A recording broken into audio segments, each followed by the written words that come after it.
Bom, sejam bem-vindos ao canal Exposição Bíblica. Eu sou Michel Augusto, sou pastor da Igreja Batista Reformada de Brasília, diretor desse projeto Exposição Bíblica, projeto que já vai quase uma década. É responsável por outros projetos como a FTRB, Centro de Pós, o seu SHED, o EAD Livre e também a Academia do Expositor. É um conglomerado de projetos de ensino. Acesse a plataforma da Academia do Expositor, que é uma plataforma específica para treinar pregadores com disciplinas muito interessantes, que talvez você não tenha visto no seu seminário. E academiadoexpositor.com.br, tá bom? E tem uma disciplina nova lá para os nossos assinantes, que é Exegese Teodramática. São 20 aulas importantíssimas para você entender essa questão da exegese, tá bom? E hoje, não só hoje, mas preparamos uma série de 3 vídeos para tratar do tema pregação e justificação pela fé. Então, nesse período agora de festas, nós não vamos deixar o canal órfão, tá ok? O pregador, ele nunca para, né, gente? A verdade é essa. O pregador sempre está trabalhando na obra do Senhor, e ele sempre está pregando a palavra de Deus. É a ferramenta de missão dele, a pregação. Então, nessas férias, eu sei que tem muitas pessoas que param para dar uma revisada no conteúdo, né? Aqueles que se dedicam ao ministério da pregação sempre vão levar para as férias um livro, vão acompanhar algum vídeo para esclarecer pontos que ainda não estão tão claros assim. Então, pregação e justificação pela fé. Eu quero apresentar aqui 2 bibliografias importantes para vocês aí. Virgil Thompson, Justification is for Preaching. Alguns ensaios do Oswald Bayer, né, e de outros autores importantíssimos para a conexão da doutrina da justificação pela fé no ministério da pregação. Na verdade, a doutrina da justificação pela fé é como se fosse... Você já viu o cupim? Que a carne e a gordura é muito entrelaçada. Então, a doutrina da justificação pela fé, ela deve estar entrelaçada no ministério da pregação. Não só da pregação, mas no ensino. Não só no ensino, mas numa devocional. Em todas as áreas, no estudo bíblico de pequeno grupo, todos aqueles que falam em nome do Deus bíblico, que se revelou em Cristo Jesus, precisa compreender. A doutrina da justificação pela fé é como se fosse a coluna vertebral. Isso é importantíssimo, tá ok? A palavra de Deus como autoridade máxima e a justificação pela fé são 2 questões entrelaçadas que não pode deixar de ter na nossa vida como base. A segunda bibliografia é o Thomas Nettles, The Privilege, Promise, Power and Purity of Doctrinal Preaching. É um livro que está sendo traduzido ainda pela editora Pronobis, mas você vai encontrá-lo na Amazon, tá ok? Muito bom, ele vai falar sobre a pregação doutrinária. Então, são duas bibliografias aí, tá? Que ainda não foram traduzidas. Vamos lá. Primeira questão que eu queria tratar com vocês é: toda pregação é doutrinária. Às vezes você pode sofrer aquela famosa acusação: nossa, mas a sua pregação tem muita doutrina. Mas qual é a pregação que não tem doutrina? A doutrina faz parte da vida. Então, a nossa pregação vai ter doutrina. Ela pode ser boa ou ruim, mas ela vai conter doutrina, porque ela vai doutrinar pessoas, ela vai criar bases sólidas ou não sólidas na vida de alguém, dependendo do que ela conter, do que estiver contido nela. Então, tire esse mito da sua vida. Tá? Toda pregação é doutrinária. É igual aquele mito, né, do cristão. A teologia, coisa... Todo crente é um teólogo. Todo crente é um teólogo. Seja ele... Agora, ele vai ser um teólogo bom ou ruim. Depende. Todo crente é um teólogo, porque todo crente ele lê, todo crente interpreta, todo crente faz aplicações do texto para a sua vida, para a sua família, para a sua existência. Então todo crente é um teólogo. Então toda pregação também é doutrinária. Bom, Thomas Nerros vai dizer que o Jonathan Edwards acreditava que esse novo ver e saborear da realidade de coisas divinas ocorre principalmente, ou talvez até exclusivamente, através da pregação. Né? Através da pregação, nós temos acesso à sentença de Deus contra nós e, ao mesmo tempo, a absolvição. Né? Nós temos acesso à lei, né, que condena, que te mostra que você não vai dar conta de cumpri-la, porque você herdou o pecado de Adão. E você vai ter a graça de Jesus como o único refúgio que nós temos, porque ele cumpriu essa lei que eu não conseguiria cumprir, que você não conseguiria cumprir. Ele cumpriu. Então, a pregação, ela mata e ressuscita. Querido pregador, entenda isso. Ela mata e ressuscita. Ela mostra quem você é em Adão e ela mostra o que Cristo fez para que você não receba no seu próprio corpo, para que você não viva definitivamente a condenação que foi dada pelo fato de Adão ter desobedecido.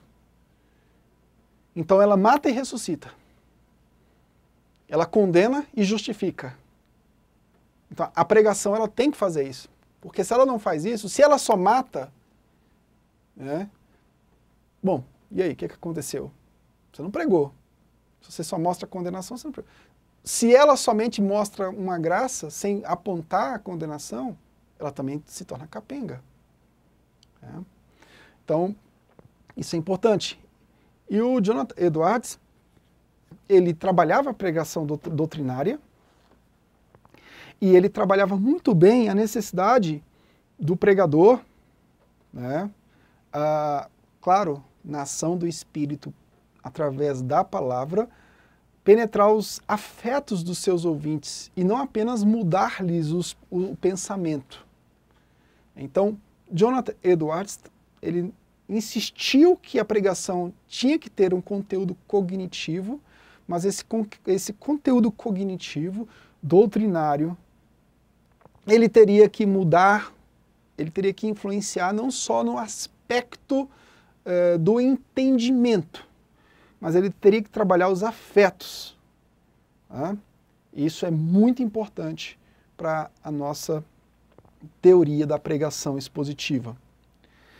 Duas perguntas que o Stephen Nichols faz e de forma catequética, que vai nos ajudar muito nesse processo aqui de entender a pregação e a justificação pela fé.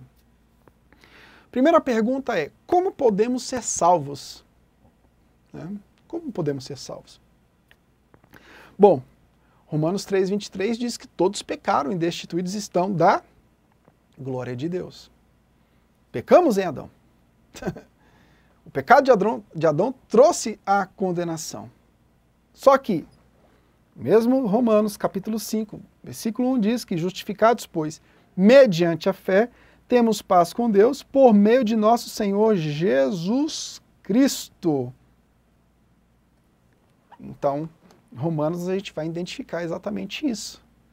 A sentença de condenação dada por Adão, por intermédio de Adão, e uma sentença de absolvição dada por intermédio de Cristo Jesus. Então, pela obediência total de Cristo, sua morte e ressurreição, nós podemos, pela fé, nesse sacrifício, nessa obediência perfeita, nessa justiça, na satisfação completa da vontade de Deus que Ele fez, nós podemos nos tornar justos diante de Deus. Ninguém vai se tornar justo diante de Deus com a sua própria obra. ela é infrutífera, ela é incapaz, ela é imperfeita. Então, nós quando pregamos o Evangelho, em qualquer perícope que for, essa doutrina da justificação, ela tem que estar, lembra aí do cupim? Ela tem que estar entrelaçada na pregação, em toda a Escritura. Porque se eu não trabalho condenação e absolvição, seja em qualquer texto que for, eu posso induzir os ouvintes ou ao legalismo, ou seja, eles vão achar que eles conseguirão ser salvos pelo livre-arbítrio e suas obras, ou você pode conduzir o ouvinte que talvez não tenha entendido a doutrina da salvação para uma vida dissoluta. Ele acha porque está salvo, ele pode fazer o que quer da vida dele. Então você pode levá-lo ao antinomismo. Então a doutrina, a questão da condenação mostra para ele que ele não daria conta de cumprir a lei, só Cristo que cumpriu. E a doutrina da justificação mostra para ele que Cristo cumpriu e que ele, como justo, ele vive para a glória de Deus, satisfazendo a sua vontade conforme a imagem de Cristo Jesus. Ok? Então, não acreditamos que somos salvos pelas nossas obras, mas unicamente pela obra perfeita de Cristo Jesus. Então, querido pregador, nós temos um desafio. Essa doutrina como a coluna vertebral,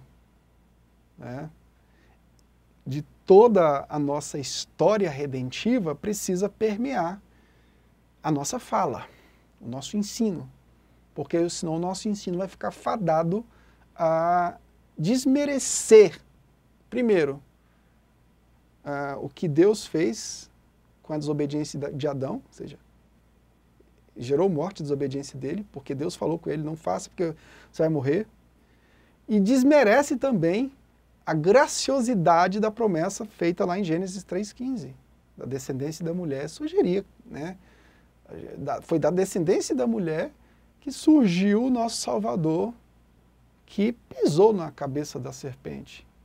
Tá ok? A obediência dele massacrou as astutas ciladas de Satanás e fez dele digno de toda a honra e toda a glória. A segunda pergunta que nós fazemos é: como Deus fala conosco? Bom, a Reforma Protestante colocou as Escrituras Sagradas acima da opinião do Papa. Então, a primeira questão é a justificação pela fé, como Deus nos salva. A segunda questão é como Deus fala conosco, através dessa Escritura. Nós não conseguiríamos saber sobre a nossa condenação e sobre a justiça de Cristo de modo efetivo, de modo tradicional, ou seja, descrito, guardado, registrado, se não fosse através das Escrituras. Então, essa palavra é uma revelação especial que nos mostra exatamente o que a doutrina da justificação diz. Nós estamos condenados e precisamos de um justo juiz, sacerdote, profeta, para mediar a nossa condição perante o Pai. Então, isso tudo está onde? Está na Escritura. Então, Deus vai mostrar para nós a nossa condenação e a nossa justificação através da palavra. Então, ela é suficiente para mostrar os fundamentos da nossa história e a prática da nossa fé. Toda a Escritura, diz 2 Timóteo 3,16, que toda a Escritura é inspirada por Deus e útil para o ensino, para a repreensão, para a correção e para a instrução na justiça. Tá ok? Vencida essa fase, nós partiremos para o próximo vídeo e eu te aguardo no próximo vídeo e vamos dar continuidade à questão da justificação pela fé. Te aguardo, que Deus te abençoe, se inscreva no nosso canal, dê um like nesse vídeo, ative o sino para você receber as notificações, acompanhe aí nosso canal aí, temos uma playlist com mais de 30 assuntos mais de 480 vídeos para te abençoar, para instruir o teu ministério pastoral e de pregação do Evangelho. Estamos aqui de um modo muito intenso, entregando, a nossa equipe se entrega completamente para treinar você. Esse a gente faz com muito amor e carinho, com muita graça do Senhor e com muito amor a esse ministério da pregação. Tá? Então, conte conosco nisso aí. Deus te abençoe. Até o próximo vídeo. Essa foi a primeira parte apenas.